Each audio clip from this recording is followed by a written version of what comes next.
A gente conversa aqui no Expresso da Tarde, então, como prometido, com o Gustavo Cruz, estrategista da RB Investimentos. Conversa comigo, Gabriel Medina, e também a Bia Langella. Tudo bom, Gustavo? Boa tarde para você. Boa tarde, tudo bem com vocês?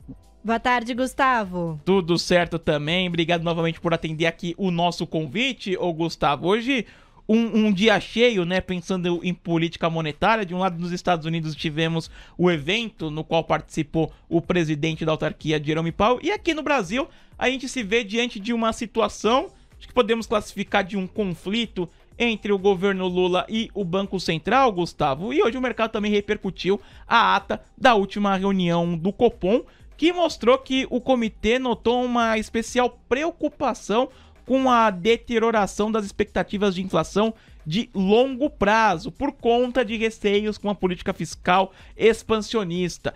Para a gente começar nossa conversa, Gustavo, queria primeiro te ouvir a respeito, de maneira geral, qual que foi a sua avaliação da ata do Copom, os principais destaques e como que você enxerga essa disputa entre governo Lula e Banco Central atualmente.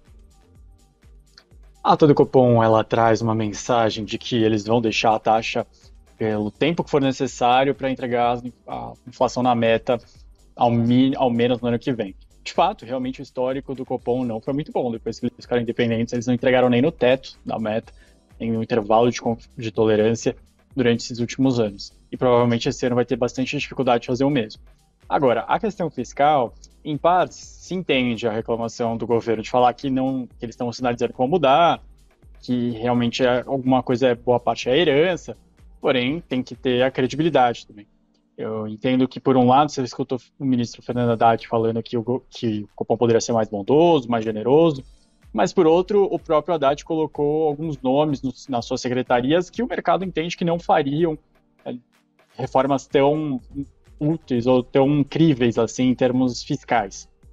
Agora, sobre a queda de braço com o executivo, acho que é um roteiro que a gente já conhece, não é novidade. Primeiro, o presidente eleito, não é exclusividade nem do Brasil, ele culpa muito o seu antecessor, fala que recebeu uma herança maldita, e depois de algum tempo, quando você não consegue mais fazer isso, porque você já teve um período longo de trabalho, você elege um outro inimigo para ficar jogando a culpa de o que quer que seja que deu errado. E a gente sabe que esse ano, muito provavelmente, a economia vai desacelerar, a gente já tem vários sinais disso. Então, se no ano passado foi mais de 2,5%, quase 3% de crescimento, esse ano, se chegar na metade disso, já vai ser um sucesso. E o presidente Lula já está escolhendo o seu bode expiatório, que vai ser o presidente do Banco Central, o Roberto Campos Neto, que não é uma indicação do presidente Lula.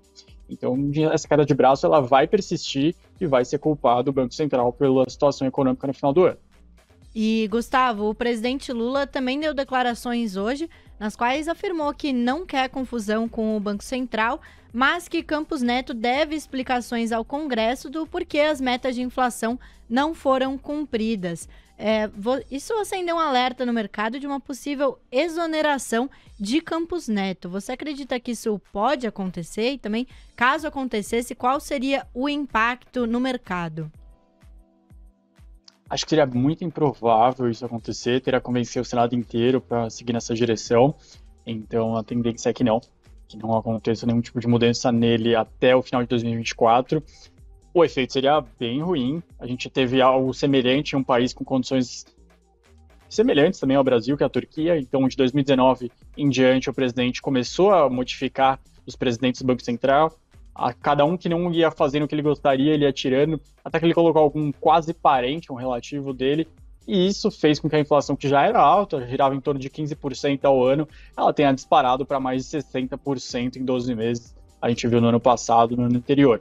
Ou seja, não funciona muito bem esse tipo de interferência. Aliás, existem na literatura econômica diversos estudos que mostram desde a década de 80 até recentemente o que acontece com os países em termos de independência do Banco Central e inflação.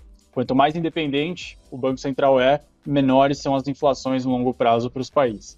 Então, por isso que a gente comemorou tanto quando o Banco Central ganhou sua independência, porque foi entendido que a inflação brasileira no longo prazo convergeria para um patamar mais baixo. E existem, de novo, vários estudos. Esses estudos são feitos ao longo de várias décadas, é um período bem longo e os resultados são sempre os mesmos. A gente tem o estudo do Grilli, do Mascandaro, que são um dos mais famosos, mas você tem estudos pré-emergentes também, enfim, é bem amplo essa discussão. Perfeito. Ô, Gustavo, e aí nesse sentido, também há discussão, como você já bem citou, sobre a meta da inflação. A ata do Copom ressaltou que a autarquia vai trabalhar para fazer com que a inflação convirja à meta. E Lula deu declarações que ele acha um exagero, essa meta está em 3,5%, que poderia, para um país como o Brasil, nas palavras do presidente, tá entre 4,5%. Como que você enxerga uma possível alteração dessa meta e se o que o presidente disse faz sentido, que para o Brasil seria interessante uma meta de inflação maior do que a atual? Acho que é justa a discussão. Você pode sim alegar que a economia emergente não precisa perseguir uma inflação tão baixa assim. Eu entendo que quando ela foi reduzida, existiram algumas críticas no momento, se entendeu que foi uma reação talvez um pouco excessiva, aquele período onde a gente teve um descontrole muito grande, que foi o governo Dilma. Então, os sucessores, eles priorizaram talvez serem mais cautelosos e já levar a meta para um patamar ainda mais baixo. Mas não é assim, né, que você faz esse tipo de discussão.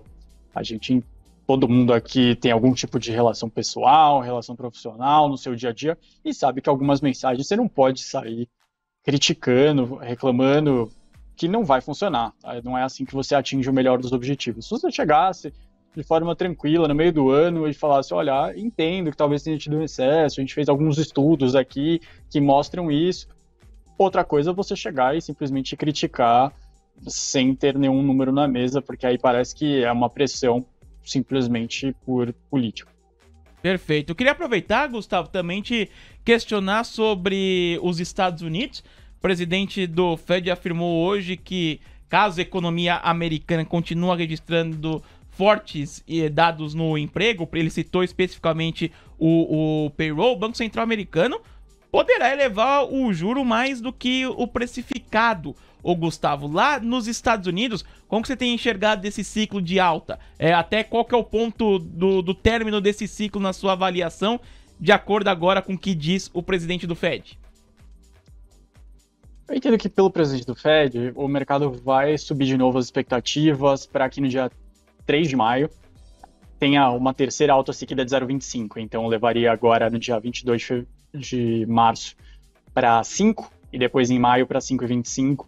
Pelo menos isso o mercado vai precificar. Acho que a mensagem hoje foi bem clara, bem direta e não dá para ir muito contra quando o presidente do Fed coloca na mesa, deixa bem escancarado sua vontade. Se vai além disso, a gente vai ter que acompanhar os dados e é isso que ele está tentando deixar bem claro também para o mercado, que por mais que a inflação tenha dado sinais de desaceleração recentemente, não só nos Estados Unidos, mas no mundo, ainda estão em patamares altos. A gente ainda bateu, né, nas máximas em 40 anos recentemente, e o mais difícil é o que vem pela frente, porque você tirar a inflação de quase 2 dígitos para 6 é você tirar os choques, é você normalizar as fábricas na China, são os preços de energia, os preços de petróleo, os preços de commodities voltarem ao normal. Agora, para baixar mais que isso, levar para os 2% que ele insistiu que é a meta, aí você tem um trabalho mais difícil, que é você ir contra a inércia, ir contra os serviços, o professor particular, o salão de beleza, a academia, esses reajustes que eles simplesmente ficam acompanhando